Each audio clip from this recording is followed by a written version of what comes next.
Good afternoon, everyone. Everyone back from your respective great lunches, I'm sure.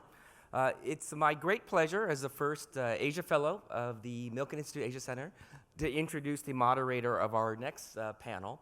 As you know, the Asia Center here in Singapore works closely with our headquarters out in Los Angeles.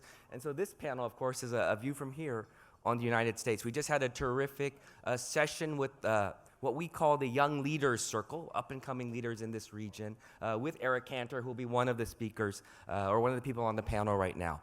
Our moderator was a long time, I think 16 years, the Singapore ambassador to the United States, also ambassador to Canada, to the United Nations, and now Ambassador Chan is also a ambassador at large for Singapore, and she also serves as the chair of the Lee Kuan Yew Center for Innovative Cities at the Singapore University of Technology and Design. So please welcome our next panel, and looking forward to a terrific session. Thank you, everyone.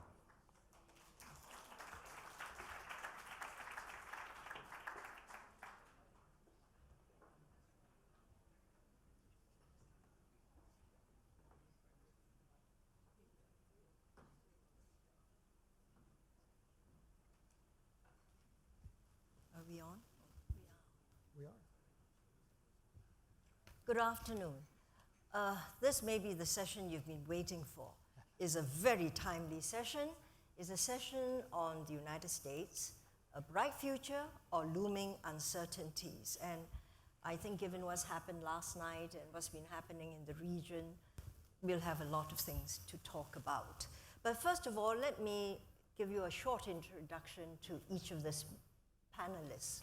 Their bios are in your app if you click it on, but to my right is Mr. Eric Cantor, former majority leader, Republican leader of the House of Representatives. He was very powerful then. I was ambassador. Still is. I know, he still is. So Mr. Eric Cantor, and he was 14 years representative of the 7th Congressional District, I think, of Virginia. Now he is the vice chair and managing director of Moelis and Company. Next to Mr. Cantor is Mr. Ross DeVol, the chief research officer of the Milken Institute. He is an economist. That's all you need to know about him. Covers everything. And but he's been named one of the superstars of think tanks by the International Economy magazine.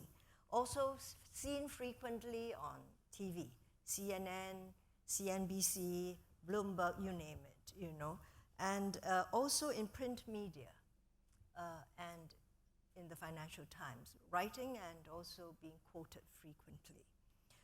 And next to me is Mr. T. Bondurant French, to be called Bon from now on, Executive Chairman of Adams Street Partners. Mr. French is engaged in developing private equity investment strategies, fund management, and client services. And he lectures frequently in business schools, and he is on the conference circuit. Last but not least is Amy Wilkinson, and I'm going to give her book a plug. She's the author of The Creator's Code, which highlights the 6 essential skills to turn small notions into big companies. And she understands the economy and entrepreneurship. Well, Amy is now the lecturer at the Stanford School of Business. So with that, I think we shall begin, if we may, gentlemen. I think, and lady, the economic picture globally is not good. Asia, which was such a good growth story, is really slowing down in many respects. And Europe is not really recovering. But the United States seem to be the one rosy spot. Tell me, and tell the audience, please, how rosy is it? Because the Fed has confused us a bit. Mm-hmm. So, I would say... I'll take first crack at it, why not? I'm the economist. If I could have slide 3, please. I think it gives you a good overview looking at the job market. The U.S. economy has been performing the best of any of the advanced economies. Over the past 3 months, an average of 220,000 jobs has been created. The August number was only about 173,000. But if you look back over the past 4 years, the initial number was revised up by an average of 80,000. There's a problem with the seasonal adjustment that occurs then. So labor markets have improved. In fact, one of the indicators I like to look at looks at job openings relative to those seeking jobs. And at the trough of the recession in 2008, early 2009, there were 6.8 Americans looking per job available. Today, that number is down to 1.4. So for every job available, there's only 1.4 people looking. That gives you a sense of the overall tightness. The unemployment rates come down to 5.1%. What's been very encouraging, I think, is looking at the consumer sector. And we have a slide that shows that one as well. That would be slide 7. With those job gains, and we're starting to see some improvement in wage growth and very low inflation, we've seen very large gains in real income, despite the wage gains not being as robust as you might think. It's growing about 3% year over year. And probably the strongest sector of the consumer market is the auto sector. And we have one slide on that one as well. That's slide 11. And this is the one sector, slide 11, that really shows kind of a typical recovery in a recession. The average age of the fleet in the United States approached 11 and a half years of age. And so there's a very strong replacement cycle.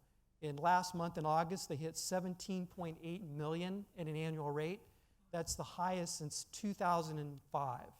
So we're seeing a very strong recovery there, as well as the housing market. This is, of course, the center of the great financial crisis in the United States. Housing starts at an annual rate of 1.2 million in the month of July. So we're starting to see young people move out of their parents' basements and begin to get jobs. So they're getting jobs. They're not as high paying as they might like. But this is what I found somewhat disappointing in what the Fed did. Not so much it was a tough call, and I could go through the pros and cons of it, but I think Janet Yellen and the Fed must have gotten their wings. As Scott Miner from Guggenheim said yesterday, when he predicted that the Fed wouldn't move, he said, I think they're chicken. And Janet Yellen's explanation afterwards as to why they didn't was very dovish. So she has two sets of wings, and I think we're setting ourselves up for some problems in the future. Thank you. Anyone else would like to comment on the U.S. economy? You're doing strong, but the Fed has come up with this, keeping the rate still. Why? Well, we can talk about that. I'm sorry they didn't raise rates, but more from a distant point of view than a practical point of view, maybe, and that is perhaps thinking like an economist. I think the longer our country and the world has artificially low rates, negative real rates, actually, the more misallocation of capital there is. And we see that now in asset pricing in all aspects of the economic and investment world. So it's the sooner we start to have a gradual recovery in what should be normal rates, the better off I think we are. Well, it's also said that, the United States is concerned about the emerging markets. And it is true that the emerging markets don't show strong figures. Let me ask, anyone on the panel who wants to answer this. To what extent will the slowdown in China impact on U.S. growth? Yes, Mr. Go ahead, Cantor. Eric. Ambassador, I'll take just maybe a little bit different view on that. And, if you looked at Chairman Yellen's statement about their position, all of a sudden the real takeaway was the global financial picture is what drove the Fed to make the decision. So when you ask what impact China's slowdown has on us, clearly Yellen is indicating that there is an impact. And, we'll have to see because, it was interesting. Ross's slides showed you where whatever growth that we're experiencing in the U.S. is occurring. And as you know, we are disproportionately a consumer-driven economy. So China's slowdown shouldn't have much to do with that. And especially as we know, house prices, the equities markets has this sort of wealth effect that can help spur on consumer spending. So I think there are two sides to that answer. On the one hand, Fed's saying yes, it's important. On the other hand, these numbers indicate maybe not. Well, I would say just the indirect effects. Since I grew up in Peoria, Illinois, and that's the headquarters of Caterpillar Tractor, when the global financial crisis took place and housing starts plummeted, actually that didn't affect Caterpillar much at all, because it's, you know, smaller machines building houses. And at that time, commodity prices were still rising based on the strength of China, and Caterpillar's main profitability were the big mining trucks, mining shovels, and so forth, and selling them to Indonesia, China, Australia, Chile, et cetera, et cetera. And so there was an interview after Obama was in Peoria, and the Caterpillar CEO said, China means a lot more to us than the US in this sense. And so sure enough, Chinese slowdown then causing a big decline in the commodity super cycle, affecting all economies around the world that are commodity-based, including Australia, Canada, Norway, et cetera, That's had a big impact in Peoria, Illinois, actually. So it's indirect from China. I think the Fed is most concerned about the indirect effects on other emerging markets, particularly in emerging Asia, and how it affects Brazil and the commodity cycle that seems to be ended, because the U.S. exports about 7% of its total exports to China. That represents about 1% of GDP. So if China went away, that's 1% of GDP. Now, on the other side, 17% of the U.S. imports come from China. So China's going to gain a larger share in the U.S., but it's really what an economist might call the third effect. So as the commodity markets slow down, fewer exports going to China from Indonesia, Malaysia, even Japan, and the U.S. has the most exposure there. 20% of U.S. exports go to those emerging Asia markets, which if China catches a cold, could they get pneumonia? So that's what they're most concerned about. I think that's right, you know, because the United States is the largest economy in the world, even if you take China's PPP, and you're the most consequential. And I think there is some concern and responsibility in sort of helping to keep the international economic system going and the economies going. And that's a good thing. And I have to say in Asia, people are not unhappy about the Fed's decision, you know. Can I interject a point of view as well? So I've spent the last 5 years at Harvard University interviewing the top 200 entrepreneurs in the United States across sectors. So companies like LinkedIn, Airbnb, Dropbox, but across. So the also purpose of research. Yeah, this is all research behind this book that I've launched, The Creator's Code. But it looks across, so it's not just tech companies, it's also Chipotle, Chobani, Under Armour, Spanx, you know, a bunch of different companies. And I think when you look at the innovation economy in the United States, when you look and study the people behind new ideas, we have that engine, and it's not necessarily a macro-affected engine. To some degree it is, but largely the strength of the United States and the innovation economy is still going to be there because we have the people who are creating the next high-growth businesses. Certainly there are many. I'm in Asia to also study the creation ability here, but I am not at all concerned that the U.S. economy is slowing down because I think that the engine of innovation is still very much there. That's a good point for me to ask this question, Amy, and it is this, that to someone from the outside, I see two economies developing in the United States, you know, your Silicon Valley, the new economy, the knowledge economy, and you have your traditional economy. Is that a fact? And is, in fact, the new economy driving the energy and the growth of the U.S. economy, primarily? So the data, I'm a data nerd. I was in the White House for 4 years, and I really love data, right? The data shows that net new jobs are created by firms less than 5 years old in the U.S. So if we want jobs, and we certainly do out of 2008, 9, 10, and going forward, we have to have young firms. So when you look at where are young firms disproportionately growing quickly, they're in a technology economy. It doesn't mean that it's exclusive to that, certainly, But yes, I think we are trying to get more high growth firms, and we're trying to see them really create jobs, and then that sort of weights our economy towards technology. And I would also say the rate of new startups has plummeted. So that's another issue that we had always been known as the startup nation, and that if you want to be an entrepreneur, access to capital was easiest in the U.S. And unfortunately, I think there's been a pall that's cast over the risk taker right now. And as you know, in Washington, there's a consistent drumbeat that's counter to one who wants to go take a risk. And there are a lot of people there sort of stumped as to why we're seeing this fall off in startups. In the same way, though, we're seeing in our economy, there's a big debate about what is an employee. Right? You have this sense that you can go in with very little capital and start a business.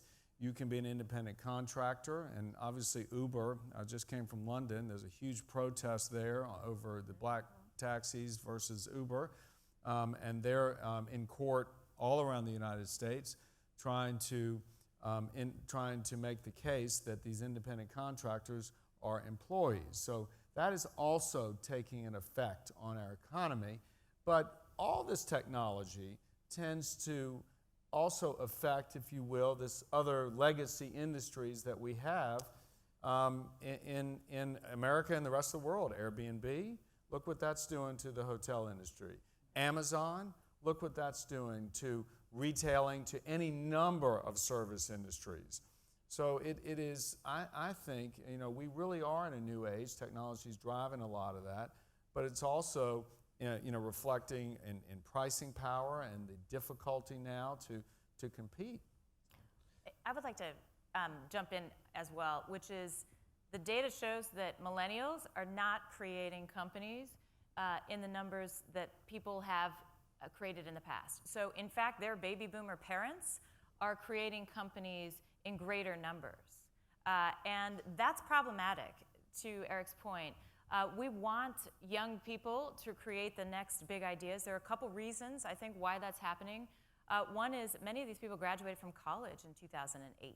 It was hard to get a job, so they are unemployed, underemployed for a long period of time. It becomes very hard to create a company if you haven't actually gained skills, very many skills. Another big problem in the US is student loan debt. So millennials are carrying on average $28,000 in student loan debt. When they graduate from college. It's very hard to take on the risk of starting a new company if you are paying back loans. So it's something that the United States, I think we're a self-correcting system and we will adjust for this, but right now we're seeing a slowdown that's surprising.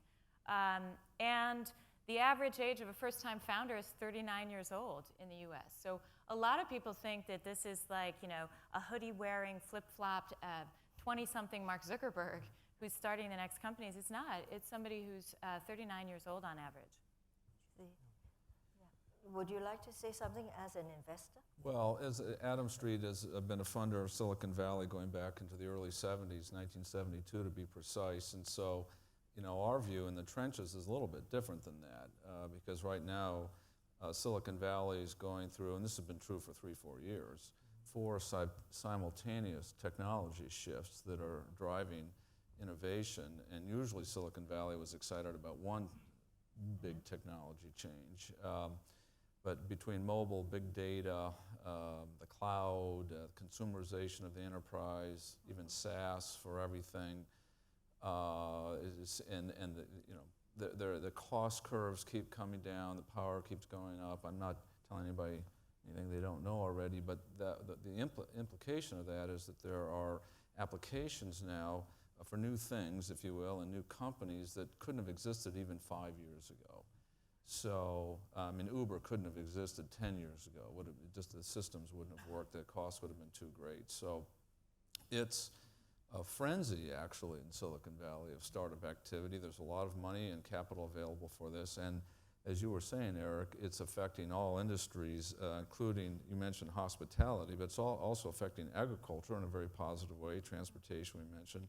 Energy, we haven't really talked about, but I think perhaps our friends in the Middle East underestimate the power of technology in the shale play, and it is real, it's continuing, it's not over yet in terms of the ability to more precisely understand the rocks and where exactly to put horizontal laterals, where exactly to do the fracking, and you can make a well that would be otherwise a 300,000 barrel a day well, a 500,000 barrel a day well, and now they can drill 3 or 4 horizontals out of one vertical well, except I could go on and on. But the point is that many of the companies that we're with their costs are at $20 a barrel, and they're declining now, actually. So we don't see, even though the number of the rig counts have dropped by half, that doesn't mean that the production has fallen off very rapidly. So we would see, again, this is all due to technology. And we can talk about technology changing finance, financial services, many medicine. We're also seeing the technology divide on a regional basis. We do an annual survey called Best Performing Cities in the United States. And what you see is San Francisco was number 1 last year, Silicon Valley was number 2, Austin was right there. So you have this regional divergence between the technology hubs where the innovation is still occurring, but it's not emanating out across the rest of the country. You see it in New York City to some extent, Raleigh, Durham. You see it in Austin, you see it in Seattle, you see it in Portland, but it's largely missed the Midwest. And when you look at the divergence, I was quoted in the Financial Times just a couple weeks ago talking about this. Despite relatively weak job growth relative to previous recoveries, we're seeing a greater divergence. The standard deviation of growth across the country is much wider. So in some sense, we're getting kind of the haves and the have-nots, and it's going to be a question that comes up as we move 3, 4, 5 years from now, whether that trend still continues. I want to come to technology, but I'd like to go back to the shale question, which was brought up, which is very important.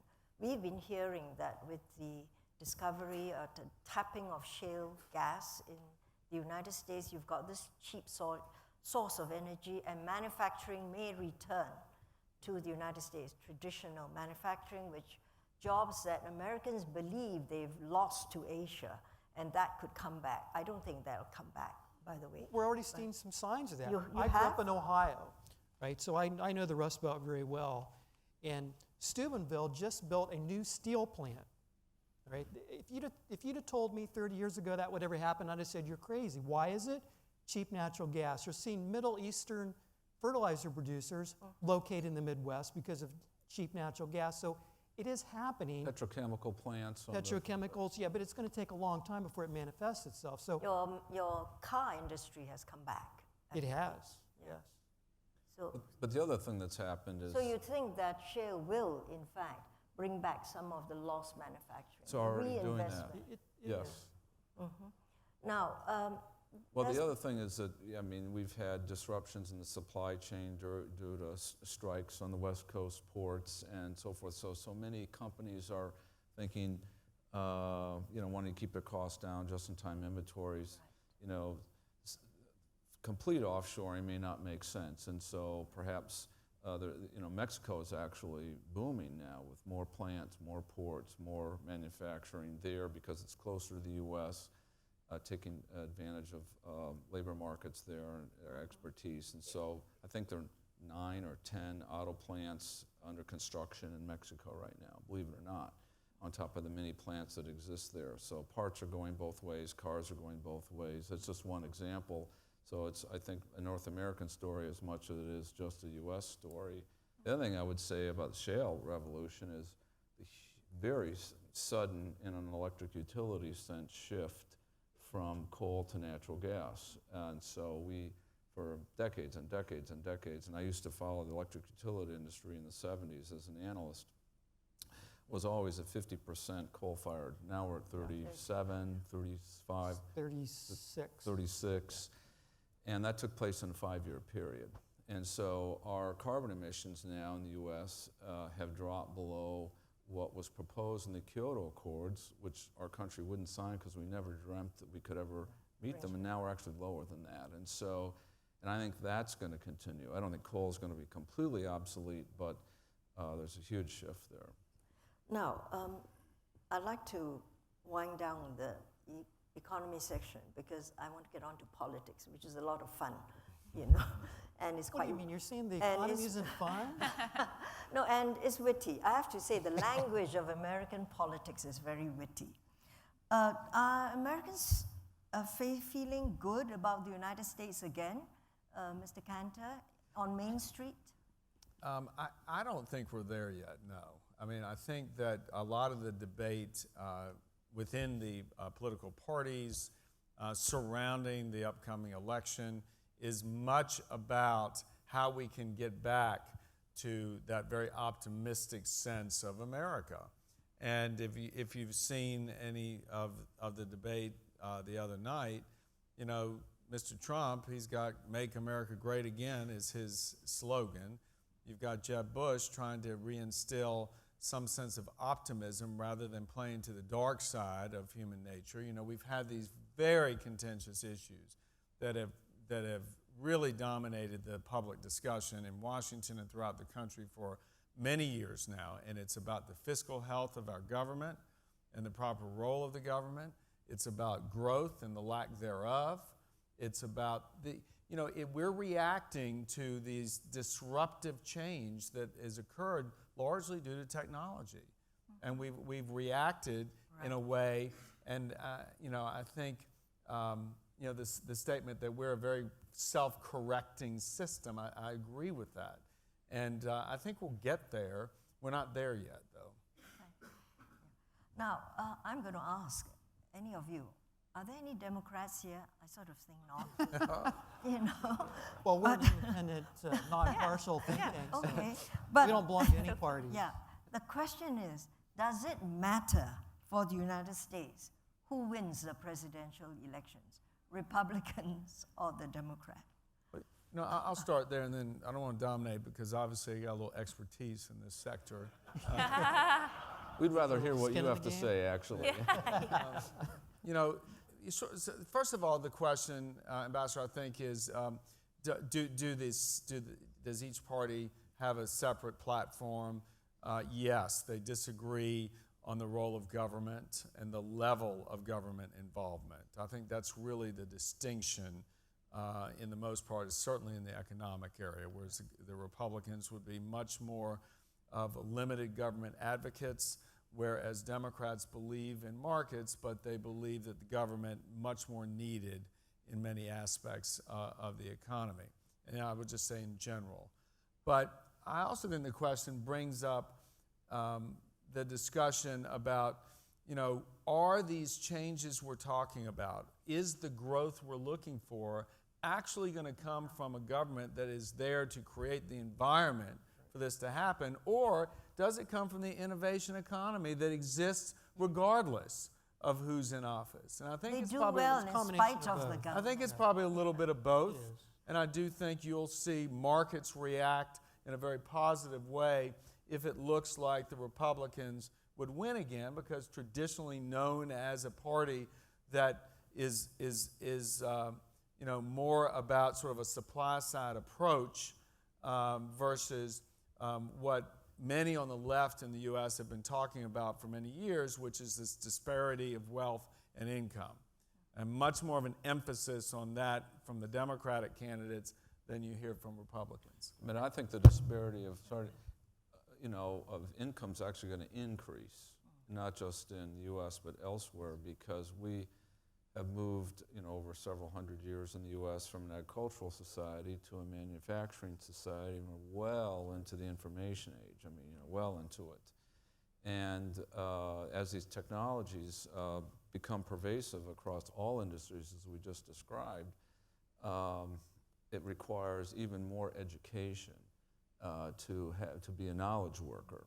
And so, and we can see it in Silicon Valley as a great demonstration of this. We can't find enough engineers, and pay scales are going through the roof, et cetera, et cetera. And so, for highly educated and highly trained people, there's a lot of money available. And then, because there's fewer agricultural or manufacturing jobs for the rest of the blue, and I'm not an economist, but for many of the rest of our employees in the U.S., there's stagnation in terms of wage rates. So the answer to it, honestly, is that as we continue, and technology is going to increase and has been increasing at a geometric rate, not a linear rate. So it's very hard for humans to get their head around a log scale, if you will, 1, 10, 100, 1,000. And that's the way technology is increasing. And so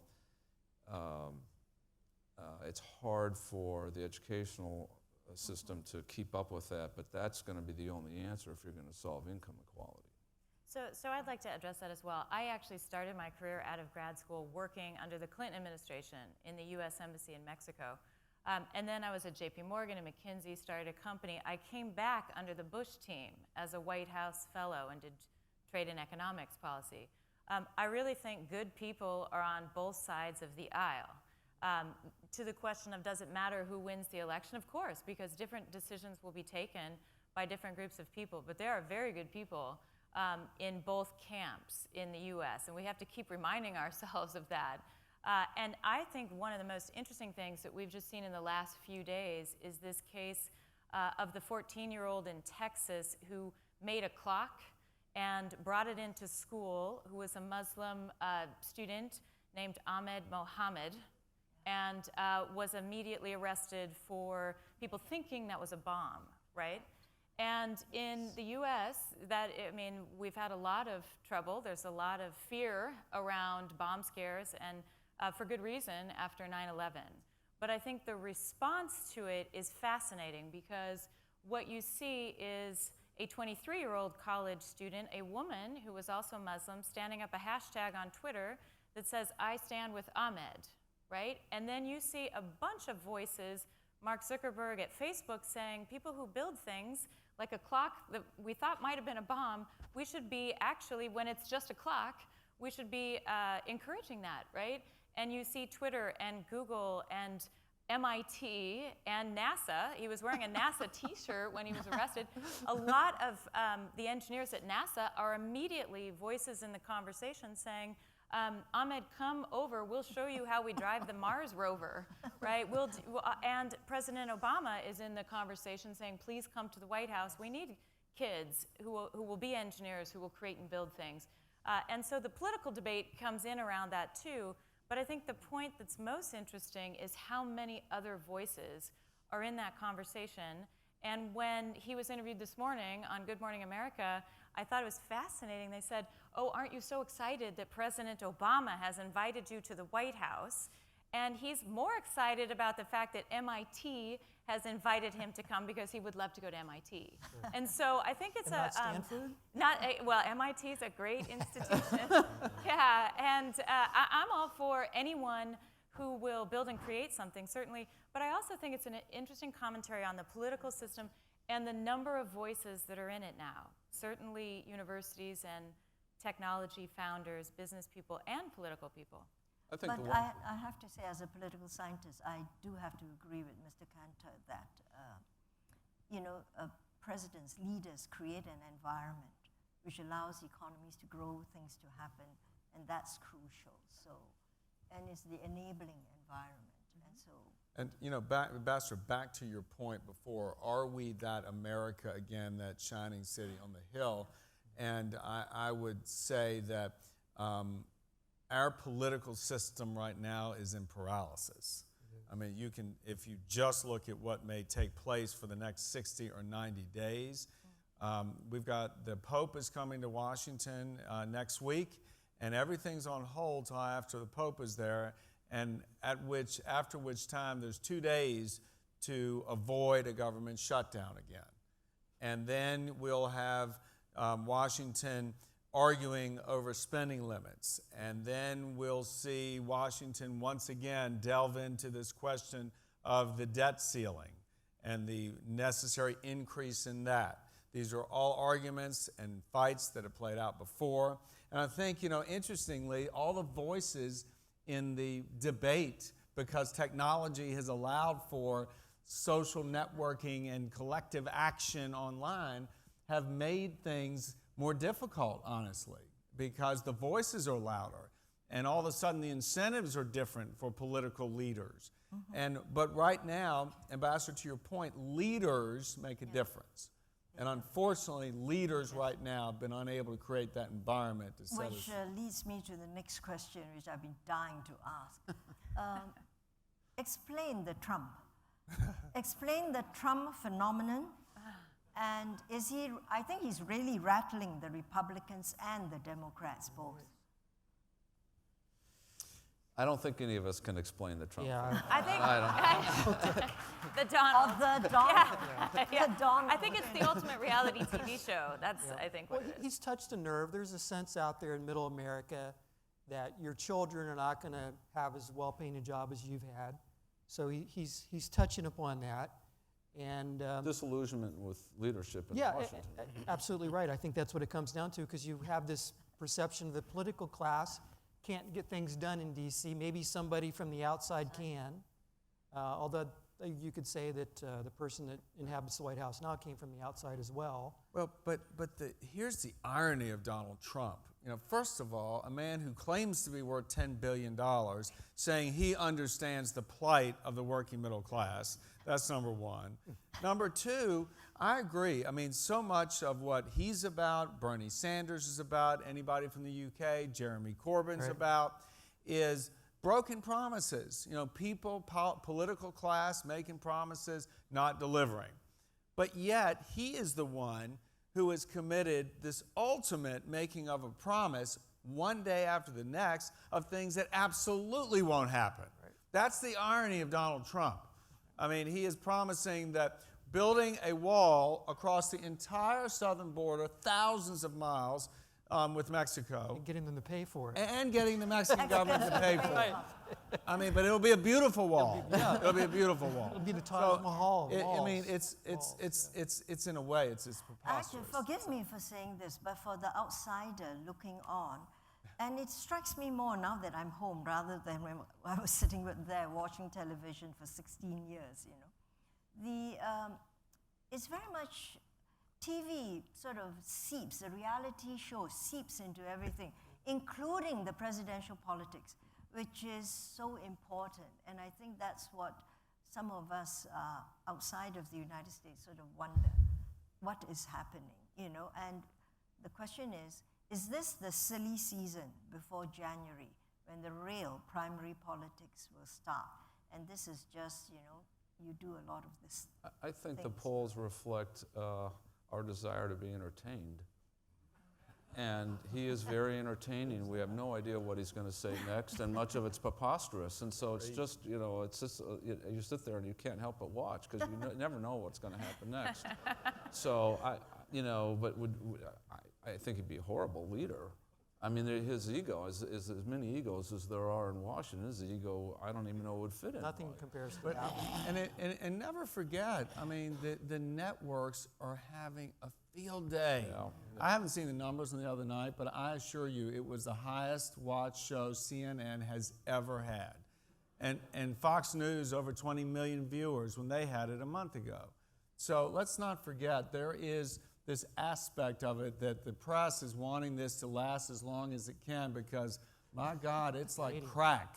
Yeah. It is, I mean, and again, it's entertainment. But I do think, Ambassador, you're right. Silly season, it takes a while for the electorate in the U.S. to get serious.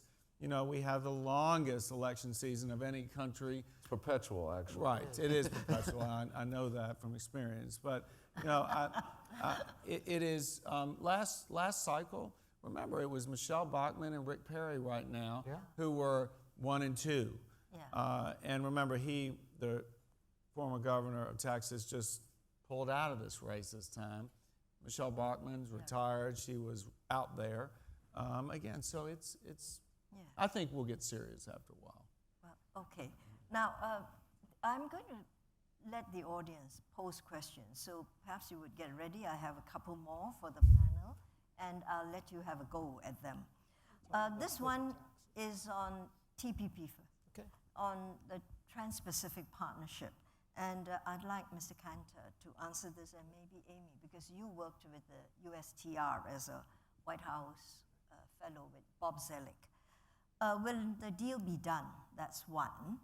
And will it be taken up at the lame duck session? And I'm concerned that if it doesn't get done soon, your deal will unravel. And parties that have given you a good deal early whilst waiting for the others to finish are now wondering, gosh, did I offer too soon? And is someone else doing better than me? And what will happen? So will the deal be done? And will things unravel otherwise? I'm still optimistic more than not the deal gets done. Politics has obviously begun to creep into this now. You've got the first issue of dairy. The Canadians are not going to resolve that issue until after their election, which is in October. It's a huge issue. They have a supply management system where they price control it, and it's not going to happen until their election occurs. So that pushes it back further. I mean, obviously, the question of the rice between the U.S. And Japan, especially, and then you've got the pharma issue, which is huge. I mean, this is one of our growth industries. I mean, Ross, you didn't talk about the Boston area, and all the boom in bioscience and life sciences, and part of that promise is the return on all the committed capital. And if you're going to cut away the time of exclusivity of these bio drugs or the similars, it's a return. Right, you're going to provide disincentive for the investment. So you've got these issues. I mean, you've got sugar. So they are down to the toughest questions, and usually when they're resolved, it happens fairly quickly. That is true. The problem is there's a 60-day layover. So once the deal's consummated, it's got to be 60 days in order for Congress to bring it up or down, at which point you're getting closer and closer to Iowa, which is the first primary state. And so remember what Mr. Trump is about and others. The fury is in Make America Again. It's about America first. So I am a little bit concerned, though, that you're going to see more of that the closer you get to the end of the year. Amy. I agree with that analysis. I think these are really complicated and very important negotiations. I think there are moments in time when things can happen. So to the point of does the timing matter? Yes, I think it matters significantly. The Canadian elections are a big deal in that. The U.S. elections and all the fervor running up, it just creates a lot of noise and complication around trade negotiations. I'm still very optimistic, and I would actually love to ask you, because I know you were in the U.S. when we negotiated the U.S.-Singapore trade agreement. So from a perspective here, what do you think? Well, there are far more partners in this deal, so it's harder to do. But I've said it earlier that those who gave early offers now find that there are others who haven't. And what secret deals is the United States doing with others that may not have been there in the first place? So some parties may feel disadvantaged, and that's not a good thing. I also agree with Mr. Cantor that in trade negotiation, nothing is settled till everything is settled. And at the last minute, things just come together. So I think you could see that too. And I'm hoping the deal will be done, because it would be a pity if we started and didn't conclude. It'd be terrible. And you've got the transatlantic agreement on its heels. But to show you the import of this thing, the U.S. has trade agreements with 20 different countries, and the trade there represents about 10% of global GDP, but it represents 46% of American export. So it's huge. It really is a huge accomplishment if we can get this thing done. And I'm just hoping the politics stays out long enough. Now, I have one last question before I go to the audience, and it's about tax reform, corporate tax reform. Do you think it can be done in the U.S. this year, next year? I don't think it's going to get done this year. This has been one of my largest frustrations. Eric knows this. Look, I'm not there anymore. So I know, it's not your fault. It's somebody else's fault. It's so frustrating because I've done a lot of analysis looking at the U.S. corporate tax system, and we have the highest corporate tax rate in the world now, or meets among advanced economies. And we haven't moved to a territorial tax system, so we're harming ourselves. And when you sit down with people from both sides of the aisles, from the Senate and in the House, you get a consensus that something needs to be done. It's how much do you want to cut the corporate tax rate? Is it 5 points? Is it 10 points? Is it 13? And then they kind of all go to their corners, and the deal doesn't get done even though they agree on the basics of the deal. And to me, there's nothing that could be done that would be more important for middle-class jobs than corporate tax reform, because we're talking about bringing home manufacturing jobs, and you can cut a deal where you could bring home some of the foreign earnings that are be repatriated, that are held abroad, and maybe even put them into infrastructure investment, kind of a one-time tax rate on it. But yet, that hasn't got done. So I'm still hopeful. I worked with Rob Portman. I know you worked with Rob on this several years ago, and John Engler of the Business Roundtable. We're going to make another go at it. Jeff Immelt's committed to it, and most of the leadership. So I'm hopeful that the president will want to cut one last legacy that isn't the legacies that he has established thus far that actually could help American business. Yes. I'm a be a little bit controversial and be more straightforward. That's and good. Say, That's good. no, it's. I don't think it's going to happen this Congress, and here's why. First of all, you have this is corporate and international tax reform. Yeah. So if we're talking about the international piece, which is even a subset of a subset, you leave out a lot of domestic companies, and believe me, the domestic companies, the high rate payers, that are only concerned about the American market are not going to sit still and let an international agreement go through without them. And once you bring them in, then you get the whole thing about the sub-S's and the LLCs and the pass-throughs, then it's a mess. But if you even just say, okay, well, maybe international, which again, I think fundamentally it's just not going to happen. You mentioned the issue, and I think Ross is right. You have not only the rate, the important thing is the territoriality. Yeah, that's. And you have a real issue with labor. The unions in the U.S. do not want to grant a preference like that to multinationals based in the U.S. Because in essence what you're doing is you're saying it's easier to make a profit abroad. We can compete more effectively if you allow us to take advantage of low tax jurisdictions. Again, this is just counter to what the labor movement has always said in the U.S. And so then take it one step further about, is Hillary Clinton going to be their nominee on the Democratic side? Remember, the unions are mostly in the Democratic camp. Well, if she doesn't, then who is? Well, Joe Biden's candidacy, I would bet, is going to be pillared by the union movement, which, again, as soon as you get past December, you are just smack dab into the presidential political year, which makes it really difficult. Questions from the floor? Yes, please. Please identify yourself. Yes, Yan Xuan of Nielsen Company.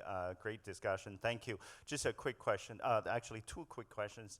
Why is the United States so divided, and then when do you see the great nation become less divided and more united? Thank you. Oh, great. You got about 3 days? Yeah. Anyone? Wow. Well, I can take it from the rancor and the reason why the political system is so stuck right now is it's all over just sort of obvious things. It's how you fund the government and how you spend the money. And that gets into this whole question of the role of government. For the last 7 years, there's been a recognition that you got to do something about the growing deficit and debt. And those discussions have always led to, what do you do about our healthcare entitlement system? Because Medicare, which is our healthcare program for seniors, is the cause. Demographically, 10,000 people every day in the United States are turning 65. They become eligible for this system. This system, if you look how it's paid for through taxes and premium, is 50% underfunded. So 50% times 10,000 every single day is why you continue to rack up the debt. So the disagreement is, how do you fix it? Well, on the one side, you've got the Republicans, which say, well, we need to go and have a risk-sharing transition, basically saying that we want to change from a defined benefit program to a defined contribution program, like everybody in the private sector has done in the U.S. for health care. And remember, we have a very different healthcare system. Well, and pension. Right, and pension, pensions. right. So, but the Democratic administration says, no way, we're not doing that. So once you have these very big differences that there's been no bridging of that for the last 7 years, you've gotten sort of stuck in the mode of just yelling. But Eric, I think deeper than this, if you go to look at the foundations, it's the way the U.S. locally has been redistricted. So the Republican districts, Democratic districts, the gerrymandering that has taken place has caused a polarization of candidates with fewer moderates than there used to be 10 years ago, 20 years ago. And so you have districts, many districts that are safe, Democratic districts, and they play to that audience, and many districts that are safe, Republican districts, and they play to that audience. And I think that's become very unhealthy because now you don't have moderates to bridge the gaps on many issues, not just the ones you mentioned. You know, if you accept that, which I don't disagree with that, but that means we're never getting out of it. I know. And here's where I think we can get out of it. Because again, I had a very Republican district, and I was beat by the Democrats in my district, honestly, in a primary. It was very unusual. So it's not always the case, but where I think you get out of it is you have a leader. You have a leader that will engage not only across the aisle, but within his own party. I mean, one of the biggest criticisms of this president, again, I know we're in a bipartisan, nonpartisan crowd, one of the biggest criticisms is he doesn't engage. And I, from a personal experience, will tell you, I've offered up a suggestion when I was there and said, why don't you invite members of Congress over for dinner? Because that does more than, I don't care what else you would do if you invited the most rock red rib Tea Party Republican to dinner with his or her spouse. They'll come and they'll want their picture taken, even if it is Barack Obama, to this Tea Party because he's the president. That kind of, if you will, old-fashioned sort of working of the system is not occurred in 7 years. Yeah, I would like to make a comment about that too. And this is a controversial point of view because I'm so pro-technology. But I would say that technology has made the political process more difficult, starting with a jet engine. So I left Silicon Valley and moved to DC. I've spent the last 10 years living in Washington, DC. I've just moved back to teach at Stanford Business School. And in that 10-year period of time, even I can see it. The jet engine comment is just what's being said. Now people fly home to Ohio, to wherever they are coming from, and they don't live in Washington, D.C., so their kids don't play Little League together. They don't see each other on the weekend. They're not having dinner together. It's very easy to hate somebody you don't know, right? If you actually live in the neighborhood with them and you see them at the grocery store, you see them at church or at a synagogue or wherever you are, it's a lot easier to build alliances and build bridges together. So it starts with people flying home and not actually living together. And then I think it's accelerated by further technology. So in the Clinton administration, this is where you see the talking points. President Clinton was fabulous on staying on talking points, and all the cable news networks would pick it up. And then you just see it proliferated forward through the Bush years, through the Obama years. Rapid technology separates people. We have to work very hard to have it bring people together. And there's some old models, like Lee Hamilton, who co-chaired the 9/11 Commission report, the Iraq study report. After 9/11, there were a few examples of people who would stand together, Republicans and Democrats, to what do we do about it? We have to have people stand together instead of mudslinging, which is very easy to do and also accelerated, unfortunately, by technology. I would say one of the great personal frustrations I have is that I'm very fiscally conservative and socially liberal, moderate to liberal. And neither party represents that. And I would say the vast majority of the American electorate feels more like I do. I agree with that. But there's But they won't come out to vote. Here's the problem. If you're talking about moderates and you want moderates in, if the people you're talking about, which I agree, center right, center left, that is the bulk of America, they don't participate in primaries. They won't come out to vote. And that is a problem. The technology hopefully can help that. Can hopefully help that. Now, thank you. Oh, that's G. urgent question. Urgent questions. Can I take a bit more time, organizers? Yeah. Yeah. Hi, Oh, my name go is ahead. Chris Theodore. I publish one of the larger circulation free magazines in California. We intend and we try to lift political consciousness in Southern California. So I have to take exception to one of the things that you said about the division. I think the division is due to too much money in politics, and I think if you took a survey from people not in the United States, it's so plain and obvious that that is actually one of the problems leading to division because it fosters it. So anyway, my question is, why don't you think there has been more Americans demanding a better level at which they are informed? Oh, Well, let me just, I'm going to respond to your first point. We have the Constitution, and the Constitution and the courts have already spoken to say we're going to have money if it's not in the campaigns, it's in the advocacy business. And what you've seen now is because we have this artificial restriction on what monies can go into campaigns, now you've got the growth of these super PACs, which are unlimited money. yes. And so we have the Constitution, and the court said that use of your money is like speech. That is what it is on the Constitution. So, No, not in the Constitution. That was the interpretation of the right, Supreme but the Court. courts have over and again said that. So I think we're there unless you amend the Constitution, which, as you know, is Or provide public campaign financing. No, but you'll always have the private sector willing to go do that. Now, I think also if you were to take a poll in this room about who, as a taxpayer, wants their money going for that, that's a loser. So, you know. Well, I have been given the signal. I didn't even get to answer his question. I'm too busy Sorry. arguing the point. Sorry, you so. can talk yeah. at coffee. But thank you very much to our panelists for giving us such a stimulating discussion. Let's show them.